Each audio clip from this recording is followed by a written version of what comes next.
Hello hello guys, guys, welcome back to the channel. Channel. तो guys, आज के video में हम इंफॉर्मेशन देंगे।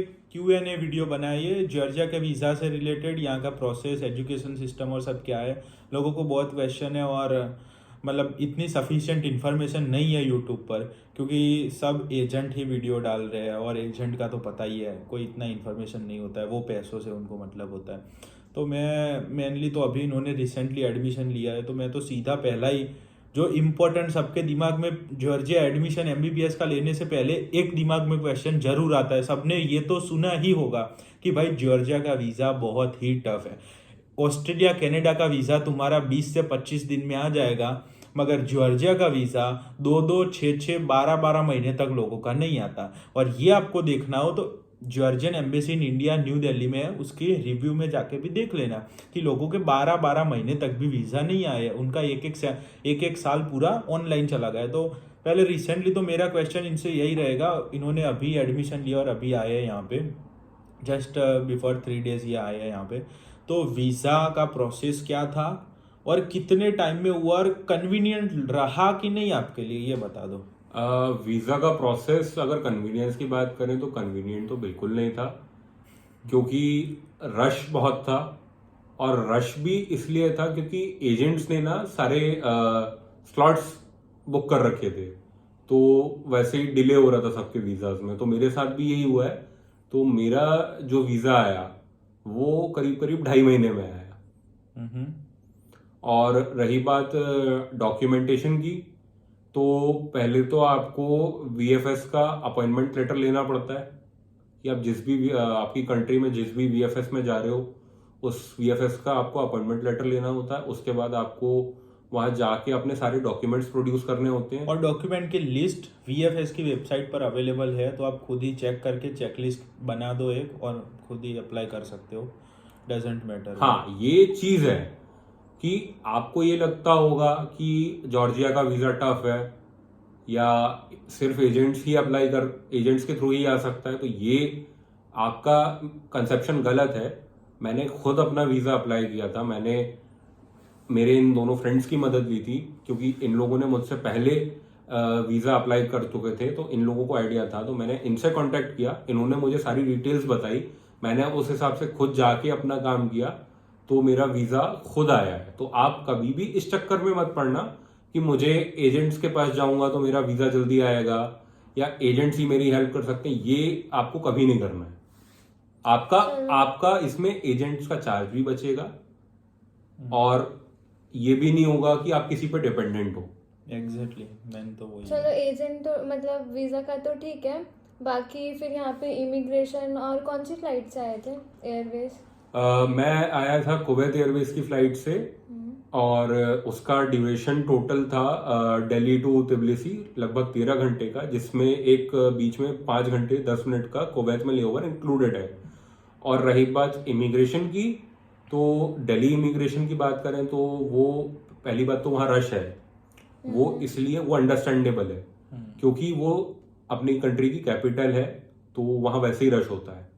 और अब बात करें तिब्लिसी इमिग्रेशन की, तो यहाँ ऐसा बिल्कुल भी नहीं है कि रश है या स्ट्रिक्ट है, नहीं। वो बस यहाँ सिर्फ इतना पूछते हैं कि आप किस कारण से आए हो, आप कहाँ रहोगे। तो उसमें अगर आप स्टूडेंट हैं तो आप ये कह सकते हैं कि मैं इस यूनिवर्सिटी का स्टूडेंट हूँ, और अगर आप टूरिस्ट हैं तो आप ये बोल सकते हैं कि मैं they want purpose of visit. या they want purpose of visit, that's it. तो मतलब कितने मिनट में प्रोसेस हो गया था, कितने आवर्स में? अगर आप टोटल देखें तो मेरे को लगभग बस 15 से 20 मिनट लगे थे, इससे ज्यादा नहीं है। तो आप ये ख्याल अपने दिमाग से निकाल दीजिए कि मेरे को जॉर्जिया इमिग्रेशन में टाइम लगेगा या स्ट्रिक्ट है या सवाल ज्यादा करेंगे, बिल्कुल नहीं। मेरे साथ तो ये हुआ था कि मुझसे पूछा और पर्पस ऑफ। वो कुछ मतलब ऐसे सुनने में भी आता है ना कि वो लोग डॉलर्स वगैरह भी पूछते हैं, तो तुमसे पूछे थे? नहीं, मुझसे तो नहीं पूछा। अच्छा, मैं एडिशनल क्वेश्चन पूछने ही वाला था, मगर तुमने आंसर दे दिया। लोगों के दिमाग में ये ज़्यादा होता है कि भाई तिबलिसी का जो इमिग्रेशन है बहुत टफ है। और हाँ, एक्चुअल में कोई कोई बार टफ होता भी है, वो तुम्हारे ऊपर थोड़ा इनको शक जाता है तो रोकते भी है, नो डाउट। 2-2 दिन वहाँ एयरपोर्ट पे भी रखते हैं और डिपोर्ट भी कर देते हैं, चाहे तुम स्टूडेंट हो, पर्पस ऑफ विजिट तुम्हारा क्लियर हो, इंटेंशन कंट्री में रहने का, डजंट। हाँ, ये चीज इन्होंने बिल्कुल सही बोली। तो इस चीज के लिए आपको क्या करना है, आपको एकदम कॉन्फिडेंटली जवाब देना है, क्योंकि अगर आप थोड़ा सा भी हिचके या हकलाए या आपने सोचा तो उनको शक करने का मौका मिल जाता है, वो आपको बिल्कुल नहीं देना। अगर आप सही से जवाब दोगे, सारे जवाब आपके सही होंगे, आप बिना हिचके बिना सोचे समझे बिना सोचे जवाब दोगे, तो आपका इमिग्रेशन ज्यादा टाइम नहीं लगेगा, और बस proper 15 से 20 document मिनट। तो बस चाहिए। प्रॉपर डॉक्यूमेंट आपको चाहिए। तो डॉक्यूमेंट में क्या मांगा था वहाँ पे? डॉक्यूमेंट में मुझसे मेरे कॉलेजेस के डॉक्यूमेंट मांगे थे, क्योंकि मैंने बोला था कि मैं एक स्टूडेंट हूं, तो उन लोगों ने मुझसे मेरे कॉलेजेस के document studentship letter studentship letter मांगा था मुझसे। चलो ये भी बढ़िया है, तुम्हारे इमिग्रेशन हो गया, यहाँ भी पहुँच गए, अच्छी बात है। अब एक मेरे को एक क्वेश्चन आ रहा है कि भाई जैसे एमबीबीएस इन एब्रॉड का कोई भी बंदा सोचता है, बंदा या बंदी कोई भी सोचता है कि भाई मेरे को एमबीबीएस की सीट इंडिया में नहीं मिल पाई, मेरे को एब्रॉड जाना है। नो डाउट एब्रॉड में बहुत ही अच्छा है, ऐसा नहीं है कि अच्छा नहीं है। और ऐसे भी जॉर्जिया जैसी कंट्री तो फर्स्ट डेस्टिनेशन रखना चाहिए एमबीबीएस के लिए। अपन लोग यहाँ है, वही बहुत बड़ी बात है। तो मेरे को तो मेनली तो ये जानना था कि एमबीबीएस की एब्रॉड में 2 पैटर्न चलती है, आप लोग को पता है कौन कौन सी? हाँ, एक यूरोपियन चलती है जो वो रशियन फॉलो करते हैं, मतलब उसमें कंट्री आती है Kyrgyzstan, Kazakhstan, Uzbekistan, Russia, Ukraine मान लो। हाँ, ये सब कंट्रियों में वो यूरोपियन सिस्टम चलती है। यूरोपियन मतलब वो रशियन वाला, वो MCQ 2 पास हो जाओ वो वाला। टफ है वो भी, ऐसा नहीं है कि हलवा है, हलवा नहीं है एमबीबीएस। तो ये जानना था कि यहाँ जॉर्जिया में कौन सी पैटर्न फॉलो करते हैं, और खास करके तुम्हारी यूनिवर्सिटी में। मेरी जो यूनिवर्सिटी है BAU इंटरनेशनल यूनिवर्सिटी बातोमी, वहां पर मेनली अमेरिकन करिकुलम फॉलो होता है, जिसमें आपको वो लोग प्रैक्टिस पे भी ध्यान देते हैं, आपकी थ्योरी पे भी ध्यान देते हैं, और आपको ये भी देखते हैं कि आपको याद कितना रहता है या आपकी प्रैक्टिस कितनी है। अच्छा, तुमने अमेरिकन स्टैंडर्ड से तुम बोले तो मेरे को वहां से एक क्वेश्चन याद आ रहा है। इट मीन्स कि यूएसएमएलई पैटर्न फॉलो कर रहे हो, राइट? हाँ, यूएसएमएलई पैटर्न फॉलो तो कर रहे हैं। तुम्हारा फ्यूचर का गोल क्या है, मतलब तुम यूएसएमएलई का सोच रहे हो कि इंडिया ही जाना है? अगर इंडिया ही जाना है तो फिर तुमने ये कॉलेज सिलेक्ट क्यों करी? और मेरे को मतलब ये जानना है थोड़ा। मैं मेनली तो मेरा ये था कि मुझे इंडिया जाना है, और आपने जैसे सवाल किया कि अगर मुझे इंडिया जाना है तो मैं यहाँ क्यों आया, मेरा यहाँ आने का मेन रीजन ये था कि यहाँ क्लिनिकल एक्सपोजर ज्यादा है। बाकी अब्रॉड के कॉलेजेस में क्या होता है, जैसे आप कजाकिस्तान गए, किर्गिस्तान गए, उज्बेकिस्तान गए, तो वहां आपको क्लिनिकल प्रैक्टिस नहीं मिलती है। बट यहाँ जॉर्जिया में ये एक फायदा है कि आपको क्लिनिकल प्रैक्टिस मिल रही है, तो आप कहीं भी जाओगे, किसी भी बोर्ड का एग्जाम दोगे, चाहे वो यूएसएमएलई हो, चाहे वो प्लैब हो, चाहे नेक्स्ट हो, जो कि अभी इंडिया में चालू है, तो आपको कहीं भी किसी भी बोर्ड का एग्जाम देने में कोई दिक्कत नहीं आएगी, क्योंकि आपको एक्सपोजर ही उस तरीके से देते हैं वो। मतलब मेरे को ओवरऑल ये पता चल रहा है कि एमबीबीएस एब्रॉड से करो, कोई भी कंट्री से, और जॉर्जिया से करो, तो इन 2000 बेटर है जॉर्जिया। हाँ, बेटर है। ओके। तो मतलब तुमने ऑनलाइन भी अटेंड की थी क्लासेस भाव की, और ऑफलाइन भी अभी आज शायद कॉलेज में गए होगे फर्स्ट डे, तो हाँ, आज मतलब मेरा फर्स्ट डे था तो मैं गया था। डिफरेंस क्या था ऑनलाइन और ऑफलाइन में? देखो, अगर डिफरेंस की बात करें तो बहुत बड़ा डिफरेंस है, क्योंकि ऑनलाइन में तो क्या होता है, बंदा दिन भर ऑनलाइन कोई नहीं पढ़ता। ऑनलाइन पहले बात तो पढ़ाई होती नहीं है, ठीक है, क्योंकि बंदा क्या करता है, दिन भर स्क्रीन के सामने बैठा रहता है, टीचर ने 2-4 सवाल पूछे, उसका जवाब दे दिया, आपने क्लास अटेंड करी, क्लास खत्म। और ऑफलाइन बहुत डिफरेंस है, क्योंकि ऑफलाइन में आपको कॉलेज में जाके टीचर से इंटरेक्शन का भी एक डिफरेंस होता है, क्योंकि ऑनलाइन में क्या, टीचर स्क्रीन पे हो, आप स्क्रीन पे हो, आपने थोड़ा बहुत इंटरेक्शन किया, खत्म, आपको वर्चुअल मीडिया है। और ऑफलाइन में यह है कि आप टीचर से लाइव इंटरेक्शन कर रहे होते हो, तो वो आपको एक फायदा मिलता है कि आपको जो भी डाउट हुआ आप तुरंत पूछ रहे हो। नहीं तो ऑनलाइन में ये होता है कि उसको मेल कर रहे हो आप, तो वो 4 दिन बाद रिप्लाई दे रहा है, तो उसका कोई सेंस नहीं बनता मेरे हिसाब से तो। और मतलब आज फर्स्ट डे था, तो यूनिवर्सिटी वगैरह कैसी लगी? आज फर्स्ट डे था टू बी ऑनेस्ट, मैंने काफी लोगों से नेगेटिव भी सुना है, पॉजिटिव भी सुना है। फीस को लेके भी बाऊ बहुत चर्चे में रही है, क्योंकि एक टाइम पे यूक्रेन रिटर्न स्टूडेंट को बाऊ $4000 में दे रही थी, कोई एजेंट 5000 में ले रहा था। अब हमारी फीस 6500 है। तो लोगों को मेन ये क्वेश्चन है कि भाई सबका फीस डिफरेंस क्या है, ये यूनिवर्सिटी है कि खाली ऐसे ही फर्जी है कुछ? बताओ ये भाई क्या है? फर्जी बिल्कुल नहीं है, यूनिवर्सिटी बहुत बढ़िया है। और रही बात फीस की, तो क्या है ना, एक्चुअल फीस जो इस यूनिवर्सिटी की है ना वो 6500 है। अब किसी ने 4000 दिए हैं, किसी ने 5000 दिए हैं, तो वो डिपेंड करता है कि वो एजेंट, वो होता है ना कि आप किसी एजेंट के थ्रू जाते हो तो कमीशन रहता है। कमीशन रहता है उनका। तो बट जो एक्चुअल फीस है ना यूनिवर्सिटी की, वो है आपकी 6500 यूएस काफी डॉलर। लोग स्कैम भी करते हैं एक्चुअली में। काफी लोगों के साथ ऐसा हुआ है कि भाई इंडिया से बोला $4000 फी है तुम्हारी, यहाँ के पता चल रहा है उनको कि हमारी फीस इतनी है, क्रेडिट के एक्स्ट्रा पे कर रहे हैं पैसे ये सब। और एक बात तो मैं पर्सनली बता रहा हूँ, जॉर्जिया एमबीबीएस करने आओ तो कभी भी लोन लेके मत आने। एजुकेशन लोन लेके आ रहे हो ना तो जॉर्जिया मत आना। Better to go Russia, Kyrgyzstan, Kazakhstan, everywhere whatever you want, but never come to Georgia. वो उसके पीछे का रीजन मैं आपको बताता हूँ। उसके पीछे का रीजन ये है, पहली बात तो Expenses. कंट्री का स्टैंडर्ड अलग है। अब मेन- आप रशिया, कजाकिस्तान, किर्गिस्तान, उज्बेकिस्तान से जॉर्जिया को कंपेयर कर सकते हो? नहीं, बिल्कुल नहीं कर बिल्कुल सकते नहीं ना। कर सकते। तुम्हारा क्या ओपिनियन है जॉर्जिया का स्टैंडर्ड कैसा, तुम कौन से लेवल पे रखते हो? मतलब स्टैंडर्ड तो अच्छा खासा ही है, मेंटेन करते हैं, तो इस हिसाब से इनके एक्सपेंसेस भी ज्यादा ही है। वही। और- और जिस कंट्री की करेंसी इतनी हाई हो तो ऑब्वियसली वो कंट्री में कुछ तो है भाई, इकोनॉमी उसकी स्ट्रांग है। ना कि वो 3 रुपए है, या वो उज्बेकिस्तान जैसा है कि 500 रुपए मिल रहे हैं वहाँ, इंडिया से 1 रुपया या 100 रुपया भेजो तो। नहीं, यहाँ बिल्कुल ऐसा नहीं है भाई, देख लेना। तो भाई मेन रीजन जो है ना, और सबके दिमाग में यही आता है कि बाहर जा रहे हैं तो जॉर्जिया एक्सपेंसिव है, तो No जॉर्जिया doubt से है, नहीं करते मगर हैं। much better है। मच बेटर है भाई। आप लोग ये कभी नहीं करना कि पैसे बचाने के चक्कर में फंस मत जाना। फंसने का नहीं, फंसोगे तो आप अगर मान लो, अगर आप 10,000, 15,000, 20,000 बचाने के चक्कर में कजाक, किर्गिज या उज्बेक चले गए, तो आपके 15-20,000 साल के बच तो जाएंगे, लेकिन आपके मेडिकल करियर का क्या, आपकी प्रैक्टिस का क्या? मेरे को तो ये तक पता है कि वहां प्रैक्टिस नहीं कराते हैं भाई। वहां प्रैक्टिस 0 है। डॉक्टर वहां की इंग्लिश नहीं बोल पाते, वहां प्रैक्टिस क्या होगी? अच्छा, तुम तो रेगुलर ऑफलाइन स्टूडेंट हो 6 महीने से, तो तुमको ये पूछना था मुझे कि आपने जो क्लिनिकल क्लास अटेंड करी है, तो डॉक्टर को इंग्लिश आती है कि नहीं आती है? सबके दिमाग में ये क्वेश्चन जरूर है, इसलिए।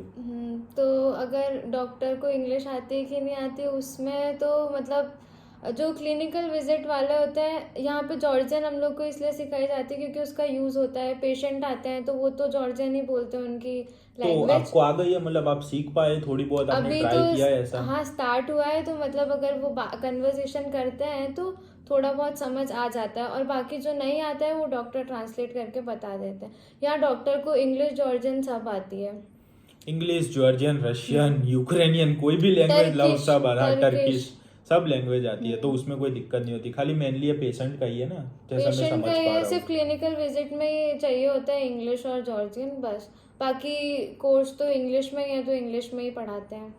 ठीक है। अब तुम ट्रांसफर स्टूडेंट हो, मैं भी ट्रांसफर ही हूँ, मगर तुम अभी रिसेंटली आए हो, तो ये क्वेश्चन का आंसर भी तुम ही दोगे कि भाई सिटी कैसी लगी तुमको? सिटी पहले भी ये कैसी बताओ। लगी और क्रेडिट सिस्टम क्या है, दोनों आंसर चाहिए हमको। पहले मैं बात करता हूँ क्रेडिट सिस्टम की। तो क्रेडिट सिस्टम में हाँ डिफरेंस आता है, क्योंकि मेरे साथ भी यही हुआ है। एक्चुअली क्या होता है ना बाहर के सिस्टम्स में, कि आपको जितना भी एमबीबीएस का ड्यूरेशन होता है उसमें आपको 360 क्रेडिट कंप्लीट करने होते हैं, अगर आप किसी भी अब्रॉड कंट्री से करते हो। अगर आप 5 साल में कर रहे हो तो वो 72 क्रेडिट्स पर ईयर के हिसाब से लेंगे, और अगर आप 6 साल में कर रहे हो तो वो 60 क्रेडिट पर ईयर के हिसाब से लेंगे। तो मेरे अभी तुम बोले 5 साल और 6 साल वाला, ऐसा ही कुछ बोले ना? हाँ। ऐसा मैंने सुना। हाँ बिल्कुल। तो जहां तक मुझे पता है कि 5 साल का एमबीबीएस एक्चुअल में नहीं हो रहा है, और ना वो एनएमसी वैलिड कर रही है।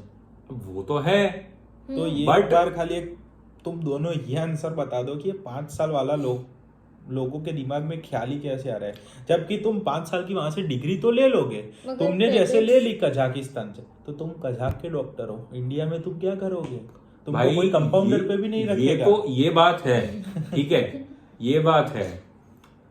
क्योंकि क्या होता है ना, जो ये बाकी कंट्रीज हैं, कजाकिस्तान हो गई, किर्गिस्तान हो गई, उज्बेकिस्तान हो गई, तजिकिस्तान हो गई, ठीक है, इन कंट्रीज में क्या होता है ना 5 साल में एमबीबीएस करा के खत्म कर देते हैं, और वो एमबीबीएस नहीं होती, वो होता है बस कागज का एक टुकड़ा, ठीक है, जो तुम्हारे फ्यूचर में कुछ भी कुछ काम नहीं आने है। वाला।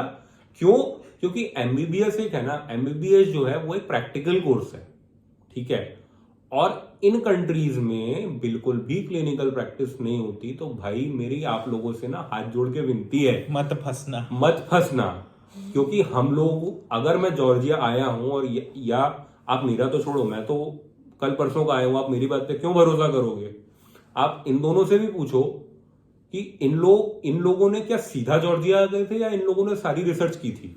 भाई मैंने Obviously बहुत, research हम दोनों की ने थी। मिलके बहुत ही रिसर्च, मतलब हमने ऐसा कि जॉर्जिया में हमने 10-10 यूनिवर्सिटी बांट ली थी कि आज 10 यूनिवर्सिटी को मेल मैं डाल रहा हूँ, 10 यूनिवर्सिटी को ये डाल रहे हैं। फिर हम उज्बेकिस्तान में भी इंक्वायरी डाली, कजाकिस्तान में भी डाली, किर्गिस्तान तो जाना ही नहीं था तो नहीं डाली थी, रशिया में भी इंक्वायरी डाली, पोलैंड में भी डाली और स्लोवाकिया में भी डाली थी। इतनी कंट्रियों में हम दोनों ने इंक्वायरी करी।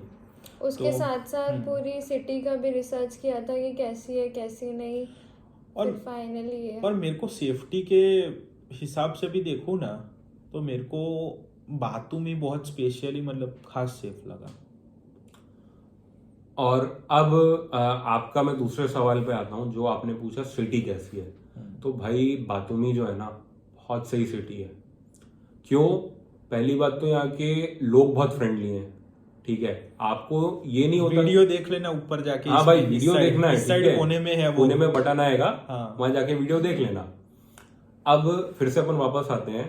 तो जो आपको लगता है कि भाई फॉरेन में जाएंगे तो हम लोगों के साथ डिस्क्रिमिनेशन होगा या रेसिज्म होगा या हम लोगों के साथ रॉबरी या ऐसी कोई भी अनफॉर्चुनेट घटना होगी, तो जॉर्जिया में इसका होने का 0 चांस है। क्यों? उसका भी मैं रीजन बताता हूँ। नो एक्चुअली होती है, ऐसा भी नहीं है 0 चांस, मगर वो सिटी के ऊपर डिपेंड करता है तुम्हारा बिहेवियर। हाँ, मेनली, बट मेनली तो ये होता है ना कि भाई लोग ये कंसेप्शन बना के आते हैं, ये ख्याल अपने दिमाग में बना के आते हैं कि हम फॉरेन में जाएंगे तो हमारे साथ ये होगा। बट जॉर्जिया में ये होने के बहुत कम चांस है। अब देखो, 0 तो बोल नहीं सकते क्योंकि बाहर है, अपने को क्या पता लोग कैसे कैसे नहीं, है ना। हर जगह के लोग, हर जगह के लोगों को ये होता इंडिया है। में भी ऐसा ही है, ऐसा नहीं है, सीधी सीधी बात है। बट जॉर्जिया में इसके बहुत कम होने के चांसेस इसलिए हैं क्योंकि ये सिटी है ना 24/7 सर्वेलेंस में होती है। यस। आप रोड पे जाओगे आपको वहां कैमरे मिलेंगे, आप पार्क में जाओगे आपको वहां कैमरे मिलेंगे, आप यूनिवर्सिटी जाओगे आपको वहां कैमरे मिलेंगे। भाई मेरी यूनिवर्सिटी में तो ये है, मैं आज ही गया था तो मैंने देखा कि आप जैसे ही एंटर होते हो ना, वहां एक बड़ा सा स्क्रीन लगा होता है और 2 सिक्योरिटी गार्ड बैठे होते हैं। वो सिर्फ यही देखते हैं कि यूनिवर्सिटी में चल क्या रहा है। हाँ, वॉकी टॉकी है उनको, वो सब भाई आपको ऐसा होता है ना कि आपको देखते रहते हैं कंटिन्यूअसली कि आप कुछ गलत तो नहीं मतलब कर रहे हो, यूनिवर्सिटी आपके में साथ गलत ऐसा तो है, नहीं तुम हो रहा। कहीं भी ऐसी जगह नहीं है कि तुम वहां जाओ और कैमरे के मतलब कैमरे ना मिले ना आपको। मिले आप, वो तो है। तो बाकी एक ये क्वेश्चन आपसे है, लड़कियों की सेफ्टी को लेके बहुत उनके पेरेंट्स ये क्योंकि मेन कंसर्न होता है, इसलिए हम लोगों ने ये सवाल पूछा इनसे यहाँ पे। लड़कियों की सेफ्टी के लिए देखें तो बहुत ही अच्छा है। जॉर्जिया का तो चलो ठीक है, समझ आ गया कि सेफ है। अब मेरे को ये जानना है कि पेरेंट्स मेनली ये सोचते हैं कि भाई हमारी लड़की है, डॉक्टर बनाएंगे, कुछ भी कराएंगे, अच्छा सा डॉक्टर ही बनाएंगे। तो एक फीस आती है 1.5 लाख रुपया फीस, और एक फीस आती है 4, 4.5, 5, 6 लाख रुपए फीस, जो कि जॉर्जिया की फीस है। और एक फीस है 1 से 1.5 लाख रुपए, जो है किर्गिज, कजाक, रसिया, उज्बेक की। तो उसमें अंतर क्या रहेगा? अब जैसे यहाँ 2 साल फीस पे करो उतने में तो वहाँ MBBS और सब खर्चा और सब हो जाए, तो मेरे को डिफरेंस जानना है तुम्हारे ओपिनियन से, मतलब क्या रहेगा? पैसों की बात करें तो लोग कम पैसों की तरफ ही ज़्यादा जाते हैं, और सेफ्टी की बात करें तो मुझे यहाँ पे ज़्यादा बेटर लगा। बाकी मेरे फ्रेंड्स भी हैं वहाँ पे, उनसे भी मेरी बात होती है, तो उनके अकॉर्डिंग तो मुझे यही लगता है कि यहाँ पे ज़्यादा सेफ है। भाई और मतलब यहाँ पे ऐसा होता है कि रात में भी, मतलब रात में तो नहीं निकलना चाहिए वैसे 10 के बाद, लेकिन फिर भी बाय चांस अगर आपको कुछ इमरजेंसी या कुछ होता है तो भी उसके लिए एकदम सेफ है। पुलिस बहुत ही हेल्पफुल है यहाँ पे। 24 आवर्स कैमरे सर्विस होती है और पुलिस एक्टिव बहुत है यहाँ पे। हमारे हर अभी रोड रिसेंटली पे- एक केस बताऊं, हमारे फ्लोर पे लिफ्ट में ये भाई अटक गए थे, नए नए आए थे बैग लेके, तो बैग अटक गई थी इनकी, तो बैग मतलब लिफ्ट का फर्स्ट फ्लोर और सेकंड फ्लोर उसके बीच में जो स्पेस होती है उसमें ये भाई अटक गए। अब ना ये कॉल कर पा रहे क्योंकि यहाँ के सिम कार्ड का इन्होंने कॉलिंग वाला रिचार्ज ही नहीं करवाया था। फिर हम ये सोच रहे कि भाई ये ऊपर क्यों नहीं आया अभी तक, तो ये बीच में से आवाज आ रही कि हेल्प करो हेल्प करो। अब यहाँ आजू बाजू लोग वाले को कोई प्रॉब्लम मतलब उनको कोई मैटर ही नहीं करता है कि भाई तुम जिंदा रहो मरो, डजेंट मैटर, खाली बस घर से आवाज आई सीधा पुलिस को कॉल कर देंगे, बस सिंपल है। तो फिर हमने क्या करा कि हमने पुलिस को कॉल कर दिया सीधा ही कि हमारा एड्रेस ये है, बातूमी में है और ये भाई अटक गए हैं, और इंग्लिश में ही बात करी थी। पुलिस वालों ने हमारा कॉल हमको बोला कि आप 20 सेकंड का टाइम दीजिए, मगर 20 सेकंड भी नहीं लगी। जो वो वाला कॉल रखा तुरंत इंग्लिश मतलब वो भी इंग्लिश वाला ही था, मगर जो बातूमी डिपार्टमेंट हमारे घर के नज़दीक वाला पुलिस स्टेशन था वहाँ से कॉल आ गया हमारे पास कि आपका नाम ये है। मैंने कहा हाँ, आपने कंप्लेन करी? मैंने कहा हाँ कंप्लेन करी, ये भाई लिफ्ट में फंस गए। विदिन आप कितनी मिनट में बाहर आ गए थे और पुलिस वाले कितनी देर में आ गए थे यहाँ? Less than 5 minute, less than 5 minute में तो सब हो गया। हाँ, उसको पता भी नहीं चला कि वो बाहर आ गया भाई। और कितना रिस्पॉन्स कैसा था पुलिस वालों का? भाई रिस्पॉन्स की बात अगर करें तो रिस्पॉन्स इज वेरी गुड। ऐसा नहीं है कि इंडिया जैसा कि आप फोन कर रहे हो गालियां देते हैं पुलिस वाले, नो ऐसा बिल्कुल नहीं है। इंडिया में फोन कर रहे हो, वो फोन उठा रहा है, हाँ भेजेंगे, उतनी देर में तो बंदे के साथ क्या क्या हो जाए। बट हाँ, यहाँ ऐसा नहीं है। लिफ्ट में फंसे थे तो भी पुलिस ने तुमको बाहर निकाला था। बिल्कुल। इवन जॉर्जियंस भी यहाँ के जो है वो भी हेल्प कर रहे थे, उन्होंने भी बहुत ट्राई किया कि मतलब हेल्प करने की। फिर फाइनली हम लोगों ने पुलिस को कॉल कर दिया था। वही तो गाइस, अभी इस वीडियो को इतना ही रखते हैं। रिस्पॉन्स आया आपका, क्वेश्चन हुए तो Q&A का पार्ट 2 भी लाएंगे आपके लिए स्पेशली, क्योंकि एक्चुअली में हम तीनों हैं 4th ईयर के स्टूडेंट, हमारे ऊपर बहुत ही अभी लोड है पढ़ने का। ये कोई गलत बात मैं नहीं बता रहा हूँ, सही भाई है? बात सही है। क्योंकि अभी आप मानोगे नहीं, मैं तो अभी आया हूँ तो मेरे ऊपर तो कुछ एक्स्ट्रा लोड है। क्यों? क्योंकि अभी मैं जस्ट आया हूँ 2 दिन पहले और 1 महीने बाद से मेरे फाइनल्स हैं। तो भाई पढ़ाई के मामले में बहुत ज्यादा लोड होता है, इसलिए ये वीडियो को इतना ही रखते हैं। वही, बाकी का आगे आपको अपडेट चाहिए, रिस्पॉन्स मिला तो हम भी ट्राई करेंगे हमारी तरफ से बेस्ट देने का, हम तीनों की तरफ से। ऐसा बाकी नहीं का है कि अपडेट हाँ। जो भी होगा वो सुधांशु आपको देते रहेंगे। हाँ, और आपको कोई भी क्वेरी हो, इनका इंस्टाग्राम में मेरे वीडियो के नीचे डाल रहा हूँ, इनका भी डाल दूंगा, मेरा भी रखूंगा। मगर मैं थोड़ा इंस्टाग्राम कम चलाता हूँ तो रिस्पॉन्स मेरी तरफ से ना भी आ पाए ऐसा होगा। आप कमेंट कर दोगे, मैं मेरे मतलब जैसे ही देखूंगा तुरंत रिप्लाई करूंगा, ऐसा नहीं कि इग्नोर कर दूंगा। बाकी हम हॉस्पिटल में होते हैं तो नहीं करते हैं। बाकी इंस्टा पे एक्टिव ये दोनों हैं, तो ये आपको आपकी कोई भी क्वेरी हो सॉल्व कर देंगे, ठीक है? बिल्कुल।